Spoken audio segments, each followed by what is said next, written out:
Multi-generational workplace communication. Why is multi-generational workplace communication important? Certain stereotypes exist and they are attached to various generations of workers. Effective communication within these groups leads to progress beyond these stereotypes. In an effort to increase productivity, it is necessary for an organization to concentrate more on the value that each person has to contribute to the workplace.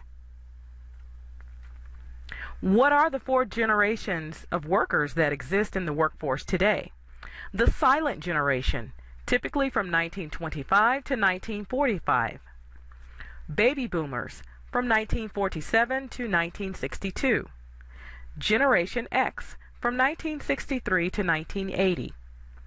Millennials, from 1980 to 2000. What you will learn. Key differences in values and workplace ethics. Communication techniques to minimize conflict. Knowledge transfer processes. Career motivation factors. And effects of technology. It's necessary to have an in-depth discussion of multi-generational communication because there are key differences in the generational values and ethics of your varying workforce. They respond differently to policy and procedure, and they communicate differently. In order to facilitate effective communication among the generations, it must be taken into consideration the different generational values, work ethics, and their views on technology in the workforce. As we attempt to understand the generational dynamics, we'll note that the silent generation views work as a civic duty. It is their responsibility to society to give back. Baby boomers favor hard work and long hours to be productive. Generation X is a pool of workers that tend to work to get ahead. They're looking for status, they're looking for promotions, and ultimately to be the head of the organization. Millennials prefer technology and efficiency. They aren't necessarily driven by the status or the status symbols, but they do thrive with high technology advancements within the organization. Let's take a look at the silent generation and their personal values. They are avid savers. It's not uncommon for the silent generation to have money tucked away for emergencies or for retirement, and that money may or may not be in a traditional bank setting, and those savings are very important to the silent generation. They believe that they've worked long years and hard years in order to earn that money, and they concentrate on keeping every bit of it that they can. The silent generation had early life experiences prior to the digital age. So with digital technology and advanced technology in the workforce, this could prove to be a challenge to the silent generation. However, they often are up for meeting the challenge if they're given clear instructions on what's expected. They also work for longevity. Silent generation workers aren't typically the workers that are changing jobs and job descriptions every 4 to 5 years. They are ones that are committed to their industry and committed to their expertise, and they will tend to stay within the industry and within the company for as long as possible.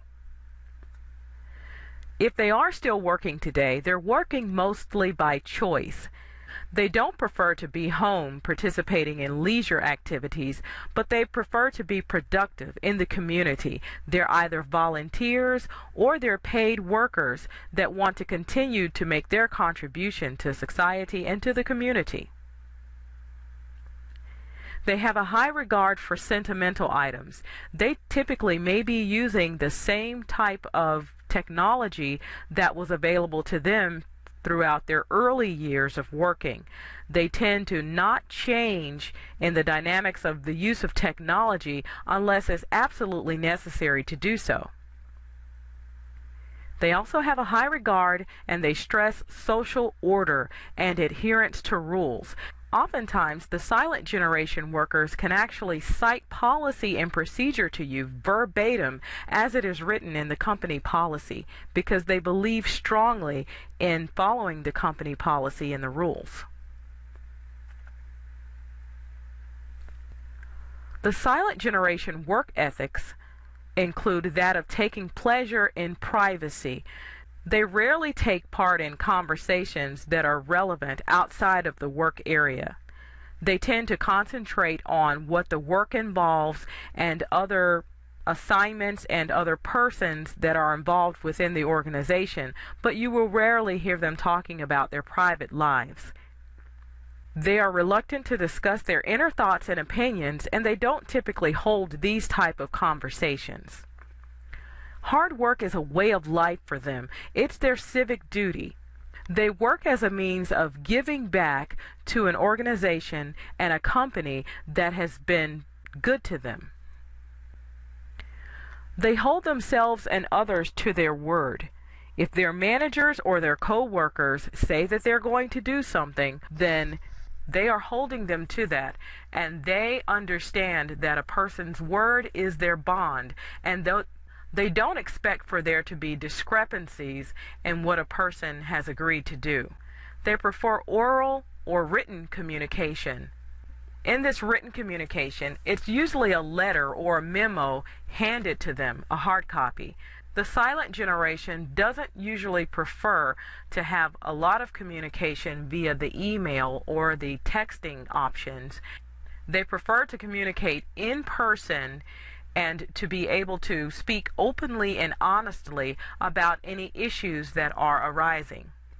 As far as written communication, it may not be uncommon for them to write their concerns to you in the form of a company letter or memo. They respect authority, and they may not always agree with the authority figures, but they don't believe in stepping out of line and going out of bounds and speaking negatively about the authority figures or to the authority figures. As far as silent generation communication, they enjoy frequent information exchanges. As I said before, the conversations with the silent generation don't typically lean towards a social conversation, but more towards a work conversation where there is an information exchange. They'll discuss the new advances, the upcoming events at the workplace. They'll discuss how to do things more effectively and efficiently based on their years of experience.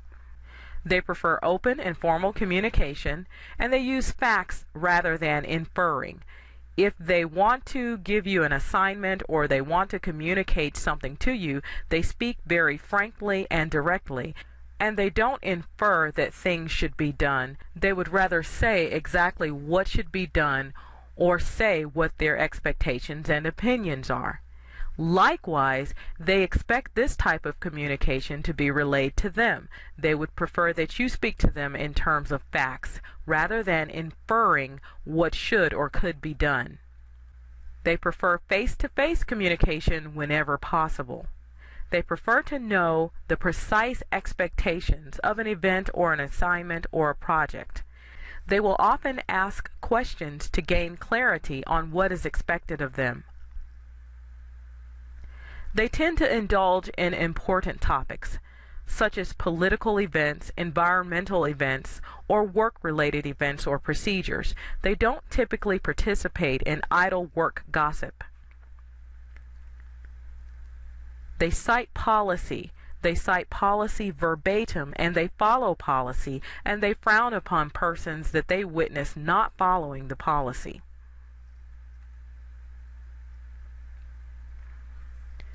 For silent generation and technology, this impacts their personal ability to be of value.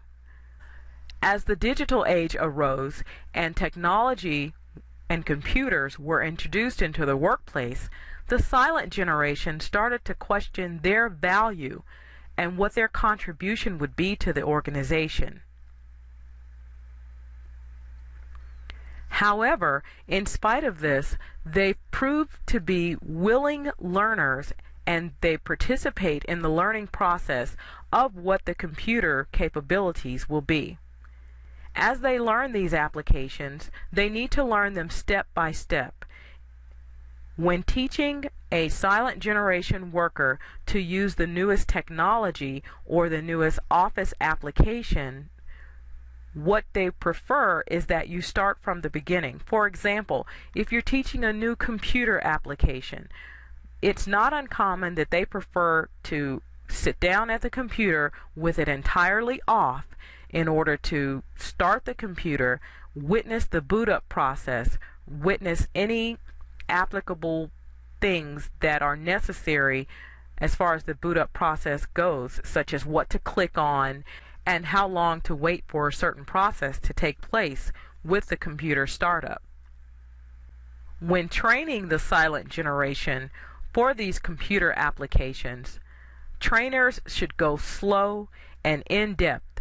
Be prepared to explain each step and each process and explain what the silent generation worker should expect when the computer screen is on a certain application or when the computer is performing a certain function.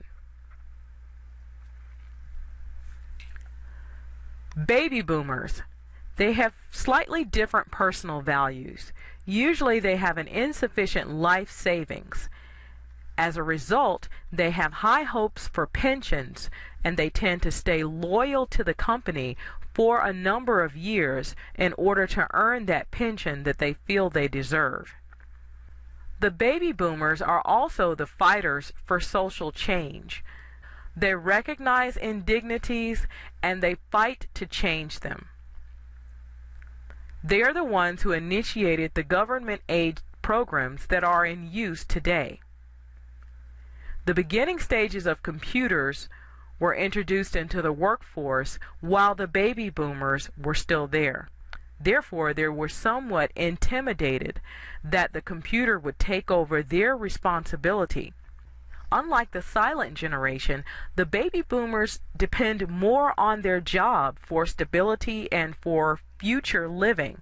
The baby boomers aren't working at this point as a civic duty. They are working to provide for their future and in some cases their family's future.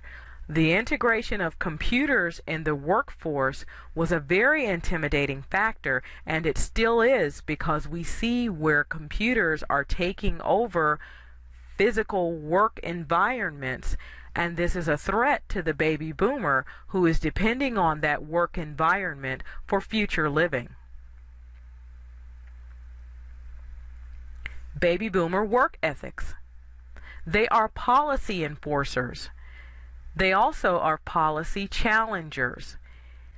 As they apply policy, they look for the relevance. They understand at some point that policy should be changed because oftentimes the workforce is changing and the expectations of the clients and the customers are changing. They believe in a high loyalty to their organization and to their industry and to their current position, and it's not uncommon for them to stay at that place of employment for 30 or more years, both because they feel as though they make an adequate contribution to the organization, and also in return for that contribution, they tend to expect the organization to reward them at the end in the terms of pensions or adequate retirement funding.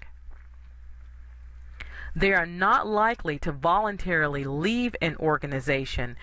This is the case even if the work conditions become less than desirable.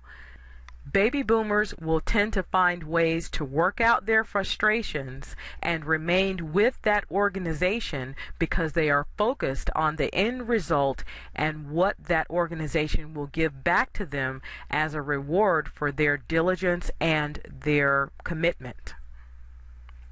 Baby boomers tend to be competitive among their peers. They look to see what the others are doing and how the others are faring out in their certain job descriptions and responsibilities because they'd like to equal that or match that. Hard work is the way to advancement as far as their knowledge is concerned. They expect that in return for that hard work and those long hours, they should be promoted and they should be recognized for their contribution. Likewise, they respect others who contribute to productivity. This is regardless of whatever age or generation those other persons come from. If they are actively contributing to the productivity of the organization, they gain respect from the baby boomers, and baby boomers often take the time to learn from those persons who are excelling within the organization. However, if the baby boomer is failing at a particular project or assignment, they don't tend to take criticism very well, and as a result, they will often blame insufficient instructions or being given poor guidelines and expectations rather than taking personal responsibility for the failure of the project or the assignment. Because they often like to challenge policy and procedure, it's not uncommon for them to review that policy and procedure, especially in the event of a failure, in order to pinpoint what went wrong as it relates to a faulty policy. When communicating with baby boomers, they expect leaders to lead by example.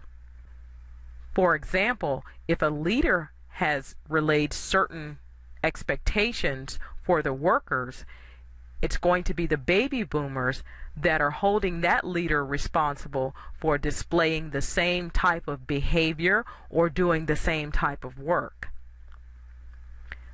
Email is an acceptable form of communication with the baby boomers. However, they prefer verbal contact, and they also will hold you to your word. They will remember what you said during that conversation, and if something should change to where you aren't holding to what you said you would do based on that verbal conversation, the baby boomer will make that known to you and hold you accountable. They're also mindful of body language, which is why verbal communication or face-to-face communication is sometimes preferred. They not only look at what you're saying, but they look at how your body is responding to what you're saying. And in that body language, they tend to try to detect your integrity or your sincerity in what you're saying. Baby boomers prefer to speak openly and honestly about what is going on in a certain situation. However, when speaking with them, you would do well to avoid a controlling tone, because that would lead them to believe that they are being put in an intimidating situation. So be careful. Although you're speaking openly and honestly, try not to have a judgmental tone within the conversation, because then that baby boomer shuts down from the conversation and it may prove to be non-productive. Expect to be pressed for details and relevancy when giving a baby boomer an assignment. They want to know, what are the details of the assignment? Has it been done before? And are there any markers or clues that can be given on how to do it at this point? Also, they want to know the relevancy. What am I doing this for, and how is it going to contribute to the organizational goals? They're open to discussing options as a way of compromise. When we talk about discussing options, it is not that every conversation that a baby boomer has needs to be changed and reorganized in a way that best fits them. However, due to their line of questioning about certain events or why certain things need to be done, it may be possible to offer a compromise so that the baby boomer would understand that they are doing something that's very relevant. They'll point out where some key parts and pieces of the assignment aren't necessary, and they'll offer ways to compromise throughout the process. Also, when dealing with baby boomers, it's a good idea to provide consistent feedback. The baby boomer tends to think that if they haven't been approached with any problems, then there typically are none. Baby boomers and technology. They question the competency of the technical advice. The computer is being brought into the office, and the person is being told this is going to make your job easier and this is going to make your job more effective and more efficient. The baby boomer is going to want to know, how is it making the job more efficient, and how does this computer know to do the things that I need it to do? For example, before computers were brought into the library setting, the librarian would have a patron to sign their name on a card, and that card would be kept in a file, and that way the librarian knows who has checked out certain materials. Likewise, there was a manual card catalog device where the librarian was able to pull out a drawer based on the letter title of the circulation material and find the card for that material and place it aside if it's being checked out, or find that material on the bookshelf relative to where the card was placed in the indexing file. Now, computers are used for that. Computers are cataloging the materials that are in the library. Computers are cataloging who's checking out books.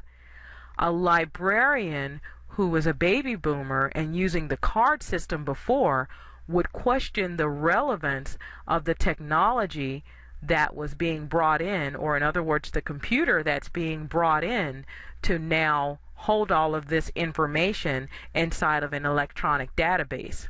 Typically, the first question would be, what was wrong with the old system? It was efficient and it was working. And therefore, the baby boomer needs to understand that this is making the job go quicker and that it's more efficient and that there's less chance for error or missing a deadline or contacting a patron who still has an overdue material out. The computer can find those things more rapidly and make that librarian's job easier. However, as a baby boomer, the librarian needs to understand clearly, what is this computer going to do that she can't do or he can't do. That leads to that fear of being replaced by the technology. So it's good to reinforce to the baby boomer that this piece of technology is helping you to do your job, and it's not here to replace your job. Baby boomers can be reluctant to learn new things without clearly understanding why that new thing is being presented into the workforce. Generation X, from 1963 to 1980. They are sporadic savers. Typically, there are more Generation Xers involved in the stock market and in real estate and other savings devices that don't require a constant monitoring process. They are sporadic savers. If the cause is great enough and important, they will dip into their savings if necessary. Generation Xers are also creators and inventors. They are the ones that have invented the technology that we're using today. And they are the ones that are continuing to make advancements on the technology that we're using. They're driven by money and status. It's not uncommon for them to enter into the workforce knowing exactly what degrees or certifications or work positions they prefer in order to get to a certain point in their work life that they want to be at. In other words, Gen Xers are planning this from the beginning of their working experience, how they're going to climb a particular ladder. Work and life balance is also important. Gen Xers don't typically hold the values that silent generation and baby boomers have when it comes to working long hours and putting in more that's expected within the work environment. If they do, they're doing it mostly because they know clearly that it's a way to advancement. Also, with Gen Xers and their personal values, they take on causes related to personal issues. The Gen Xers have come to create many organizations based on illnesses and on environmental issues. In most cases, this is because someone that they knew personally was affected by these issues, but they do tend to take on causes and be very proactive in their cause. The Generation X work ethics include constantly seeking advancement opportunities. Gen Xers do what it takes to advance within an organization. They look at what degree would be required, what certification would be required, what position within the company would be required. They are planning these strategies because their main goal is to advance. They don't typically want to stay within the same position for more than 3 or 4 years. They are looking for advancement and growth. They often seek to become the CEOs or to leave a company and start their own company, and that is why they will work the additional hours and take on the additional responsibilities, because they are looking at what's in it for them. How will this work environment benefit their professional goals in the long run? Loyalty is flexible when it comes to the Generation X work ethics. They are loyal to a company if they see where they can advance and they see where they can be given growth and stimulation and more opportunity to enhance their skills. However, if their work becomes stagnant and they experience what we often call in the workforce burnout, then it's not uncommon for a Generation X worker to start looking for a new position, something that will offer them a greater challenge and lead to more advancement opportunities. In some cases, the Generation X worker will change careers altogether and even take a few steps backwards. In other words, take a lower paying job if they can clearly see the path to advancement and higher pay within a few years. Gen Xers are the ones that are going back to school and recreating their careers by either advancing on their current career or switching careers altogether. They will invest time according to what personal benefits it will bring. Usually the personal benefit is monetary gain or status gain. If they clearly see where what they're doing will lead to either of these, then they're more likely to invest time and be committed to the organization. Generation Xers have a medium regard for authority figures. What I mean here is that they are adherent to policies and procedures. However, if their personal values aren't aligned with the company values, then they will tend to have problems with the authority figures, and ultimately the answer may be to leave the organization. So it needs to be clear what the organizational values are, and changing those values and changing those commitments once the Generation Xer has accepted the position and been told what the values are, and now they're changing. That can be a discouraging experience for the Generation Xer, and one that may cause them to search for other employment. Generation Xers enjoy the search for and use of information. Internet is a wonderful, wonderful tool for the Generation X worker. Things that they would normally have to look up in a library or to look up in some other type of resource, paper resource, is now readily available to them on the internet, and they're the ones that are using the internet and using other search databases in order to find the things that they need because they have a craving for information. It's not uncommon for the Generation X worker to be at work and working on a particular assignment and veer off to the internet or to a software database to gain more information about what they're doing, because they understand that the information is out there, it's readily available, and they'd rather have it than to guess at that work assignment. In other words, Gen Xers like to know that the management appreciates their contributions and their hard work, so they are the people that like to see emails about themselves addressed to other people in the organization, and typically other higher upper level managers in the organization. And these emails will indicate how well the Gen Xer did in their work environment, or how well they did on a project, or a congratulations, a company-wide congratulations to that person for having done an excellent job with a particular project. So the Gen Xer does like to see this recognition. In fact, it's not uncommon for the Gen Xer to print those emails and keep them in a portfolio along with other commendations that they've received throughout their career. Also, the Gen Xers like frequent social conversations in the workplace.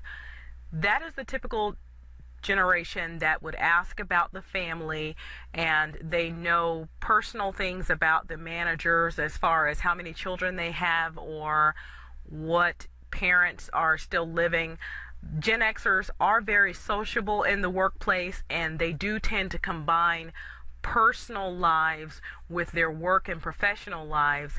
They know about their coworkers, they know about their managers, because they feel very free in conversing about those personal issues.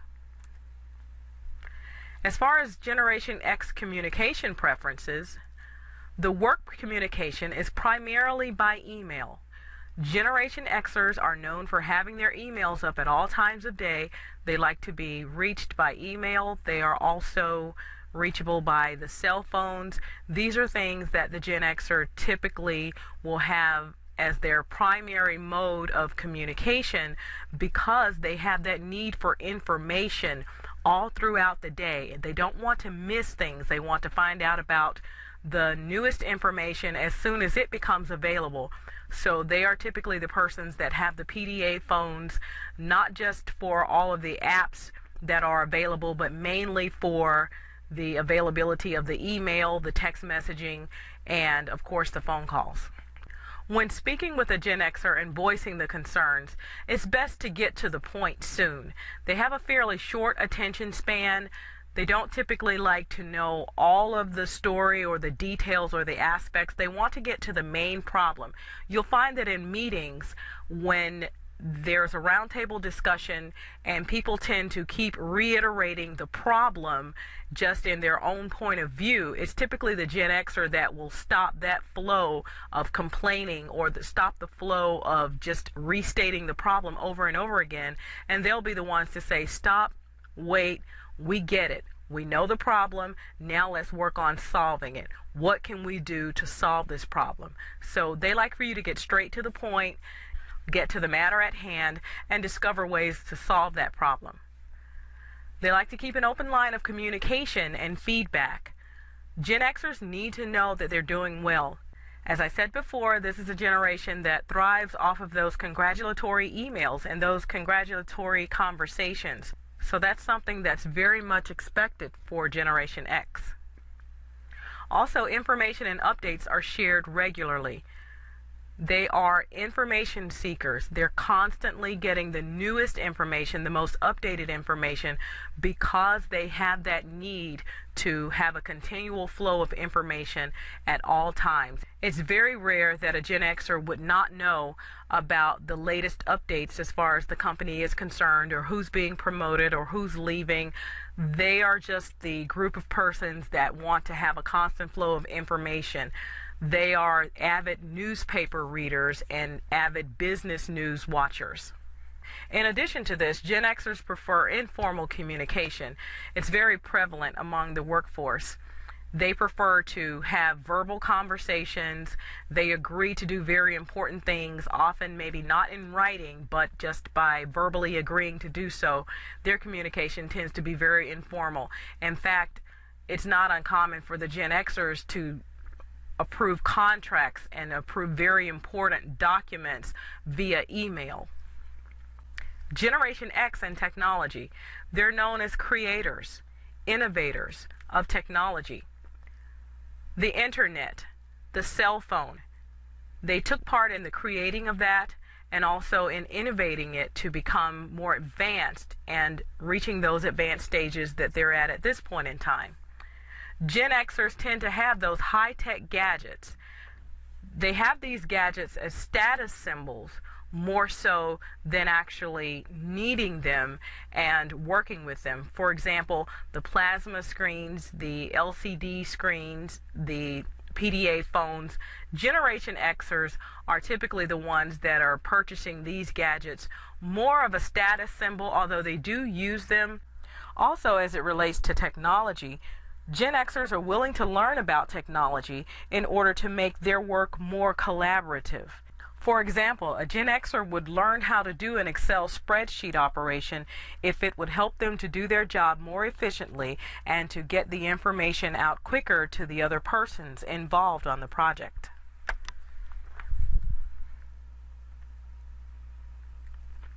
Millennial personal values. Retirement savings is not necessarily a priority for the millennials. They're looking at how they can make money now to do the things that they need to do now. Their social life is mostly virtual. The human contact comes from any training or college facilities that they may be attending or from a family life, but as far as communicating with the outside world, friends, and other professionals, this is usually done by a virtual social network. They also have a sense of entitlement, and they tend to be overconfident. When you give a millennial a project, they tend to think that they are already suited to have the knowledge to do the things that are required for the project.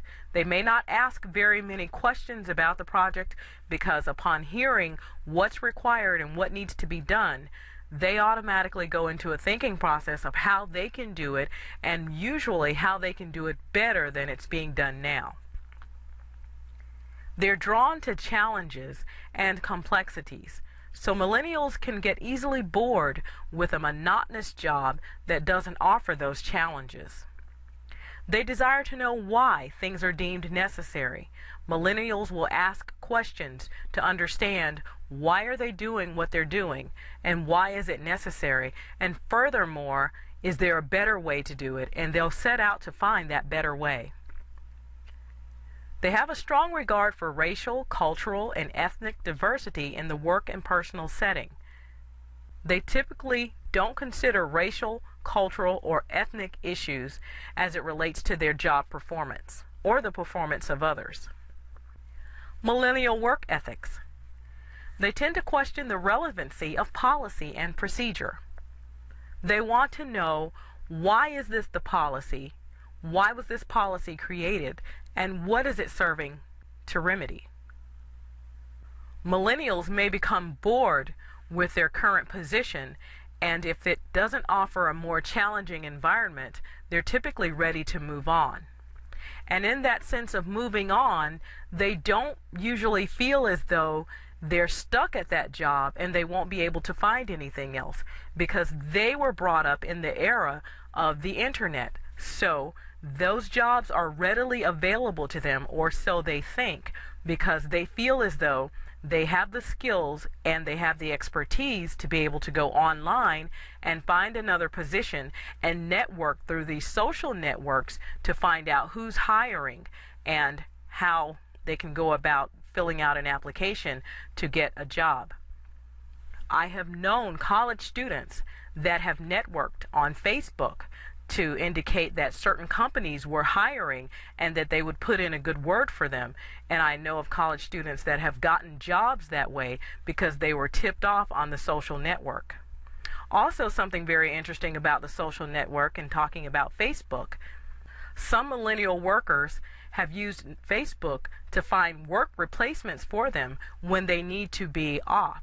So what I'm saying there is they'll post on Facebook that they aren't able to make their shift on tomorrow or for the next few days, and they'll ask if anyone out there that's working at the company is willing to take on their shifts. And oftentimes there's a post that comes back from a person that's available to take the shift, and they'll start texting each other to confirm the shift switch and then alert the manager that they won't be in and that this is going to be the person that's replacing. All of this takes place, and the two may not ever speak to each other verbally to confirm this. Millennials may also lack key workplace accountability skills. And what I mean by those workplace accountability skills are those quality customer service efforts, the conflict resolution, time management, business professionalism. These are skills that the millennials may lack because they spend a large majority of their time communicating through the internet, for which they can voice their opinions openly and honestly without any fear of retribution, because it is all written. If they don't like the way the flow of the conversation is going, they can simply click a mouse and shut the conversation down. Because of this, they tend to have poor accountability for their actions and their words in the workplace because they're not being held accountable for misappropriation of their wording or their actions in the virtual world. And that is the world that they are commonly a part of, the virtual world. Millennial work ethics. Question the relevancy of policy. We mentioned that a little earlier. They want to know, why does the policy exist if it happens to be a policy that they don't agree with? They have no problem questioning it. They are loyal as long as the work is challenging. What they will typically do is be given an assignment, and it may be a baby boomer or a silent generation person or a Gen X person that is assigning this responsibility, and then they go on to show them what the expectations are or explain to them what the expectations are. The way the mind of the millennial works, they're hearing what these specifications are, but the whole time they're usually trying to figure out, how can they do this better? I use a very plain example of perhaps digging a ditch. The millennial may be given the instructions to grab the shovel, place it inside of the dirt, use the foot to push the shovel down into the dirt, scoop out the dirt, and place it over to the right, and to continue to do this until a hole is there. Well, it's not uncommon for the millennial to take this bit of knowledge and figure out what type of gadget can he or she put together constructively and perhaps mechanically to actually dig this hole maybe 10 times faster than the average worker would, and to be able to do things more effectively and efficiently. So what I'm saying there is that the millennial mind is a very fast-paced mind.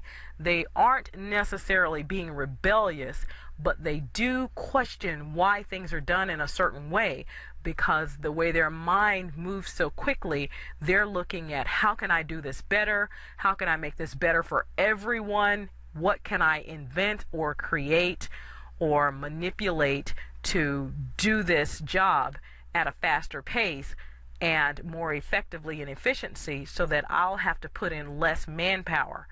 That is just typically the way the millennials think, because they were born during the time of the revolutions of the internet and a lot of other technology, to a point where they understand doing things quickly.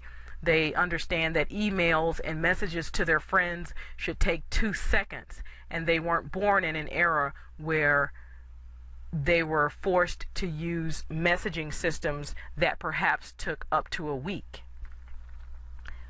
Also, they're motivated by encouraging words and recognition. Millennials can remain loyal to an organization if they feel as though they're appreciated. And they need to hear this on a constant basis, that they are appreciated and that their work is quality work. If they're not hearing this, they can lose motivation and they can feel as though they'd like to move on.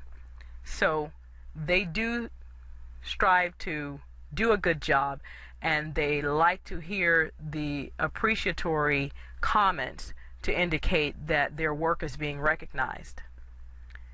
They also choose work that's geared towards a specific personal or professional goal. And what I mean here is that the millennials are commonly jumping from job to job. They may spend a year at one place, 2 years at another place, 3 years at another place, and it is usually geared toward what their goals are at that point in time. They may take on a job for a 1-year time because the goal was to gain enough money to do a certain thing that they needed to do. They may take on another job for a few years because the goal is to get the skills and experience because there is yet another position that they're targeting and they needed to use a certain position at your company for 2 years in order to target that higher position at another company. So that's common among the millennial world as well. Millennial communication. It's very technical. Emails, texts, online chats, and other social atmosphere. Millennials do not see very much problem in texting the supervisor to say that he or she won't be in today or that they're running late. If that manager has not made it clear that that's not an effective form of communication, then the millennial will have no problem continuing to use those forms of communication. So it's up to the managers to let the millennials know what the expectations are. And furthermore, the millennials require a bit more training just on basic business professionalism. We mentioned those topics before, such as conflict resolution, problem solving, critical thinking, telephone courtesy, customer service. Those are things that managers will have to take more time to explain to millennials because, again, millennials are shopping online, they're talking online, they're doing things virtually. So this person-to-person contact and building a person-to-person rapport may not be as refined as the manager would like for it to be, and therefore that manager has to make the decision of how they'll go about training that millennial to do the job that's expected and to do it in a way that promotes the professionalism that the company expects.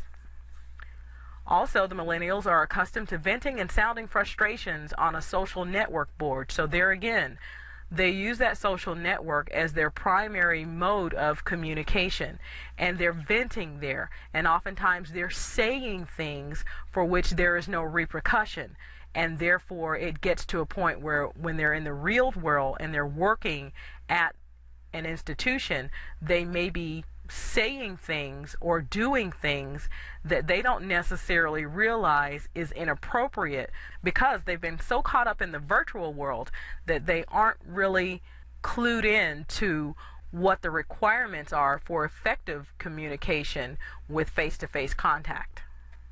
There again, millennials don't have a firm grasp of the accountability for words and actions because the virtual atmosphere allows them to be less accountable for what is said and done.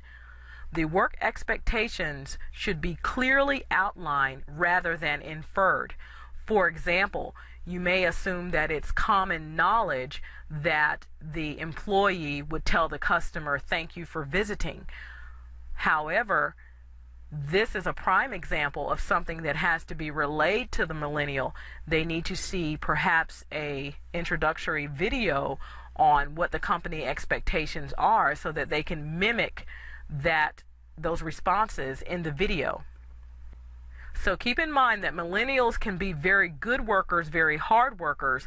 Their knowledge can be invaluable because they typically know about a lot of the technical applications that the other parts of your workforce or the other generations in your workforce are using, and they're more than willing to help these other generations to catch on to these technical aspects of the job. However, you need to be willing to train the millennials in those personable skills that they may be lacking. Millennials in technology, they actively search for ways to do things more efficiently. This is just by nature. As I mentioned, they accept an assignment and they're looking for ways to do it more effectively and more efficiently. Millennials tend to use technology to perform even the simplest of tasks. For example, there may be someone right next door that the millennial needs to relay some information to. Rather than get up, walk over, and have a person-to-person conversation, if it's acceptable, the millennial will simply text the information and expect a text response, and they'll go on with their day without any person-to-person communication unless it's initiated by someone else.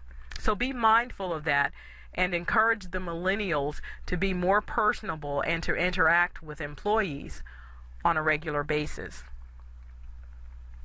And also, the final good point about the millennials is, as I said before, they're willing to teach others what they know. They'll often see that another person is having an issue with some type of technical device or some piece of advanced technology, and they'll step in to help, and they'll show how to use that device or how to program that device, and they feel very good about doing this because they enjoy that they are confident enough to know how to work these certain applications, and they don't mind teaching that to others. So here's what you've learned: the key differences in values and workplace ethics among the generations, the communication techniques to minimize conflict, the knowledge of the transfer processes, career motivation factors, and effects of technology. As far as key differences in values and workplace ethics, we've learned that the silent and baby boomer generation tend to value their jobs and tend to look at longevity in the workplace, whereas the Gen Xers and the millennials tend to look at what can this company do for them, or how can they benefit for their future goals by working at a particular company. That is typically how they view their professional pathway.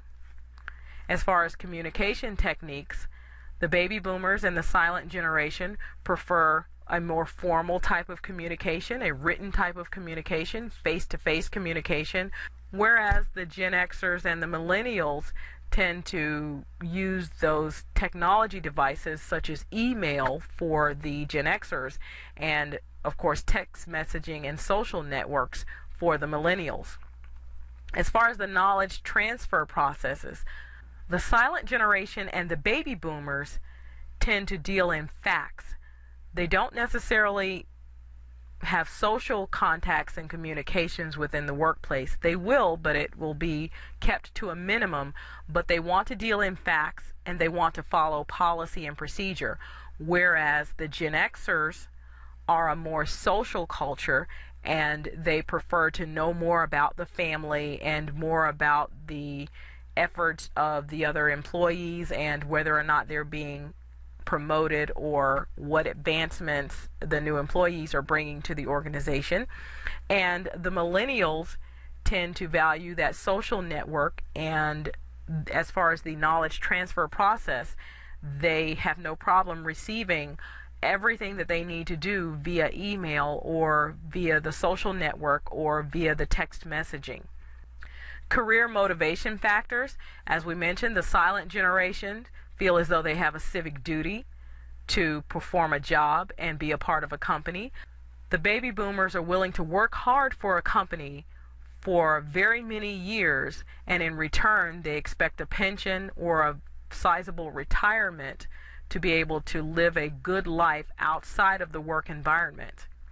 The Gen Xers are less concerned about company pensions because they tend to build their own plans of retirement and their own retirement funds, and they are motivated by what advancements and what promotions they can receive within a given company. And the millennials simply want a challenge. They want to move up, but they want there to be a challenging part connected to this opportunity to move up. And as far as effects of technology, the silent generation, they are accepting of the technology and they're willing to learn if you can take it slow and teach them step by step. The baby boomers tend to be a bit more apprehensive about the technology because they look at it as impeding upon their current job skills. The Gen Xers were basically the creators of a lot of the technology, so they use it, and they use it to get more and more information to make themselves more and more valuable to a company. The millennials depend on the technology for their day-to-day living. They depend on the cell phones, the text messaging, the social networks, the internet. They have an engraved dependency on this technology, and therefore they use it well, and they're willing to teach others what they know about it. Essentially, there are stereotypes among the differing generations, but with a firm understanding of how each generation thinks and what their goals and values and work ethics are, a better communication can happen within the working environment.